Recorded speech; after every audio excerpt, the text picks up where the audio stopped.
आष्टी तालुक्यातील कारखेल येथील घाटात ब्रेक फेल झाल्याने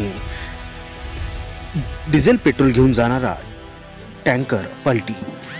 अहमदनगरवरून डिझेल पेट्रोल घेऊन बीडकडे निघालेला टँकर शनिवारी दुपारी 2 वाजल्याच्या दरम्यान बीड नगर राज्य महामार्गावरील कारखेल येथील घाटात ब्रेक फेल झाल्याने एका घराला धडकून पलटी झाला।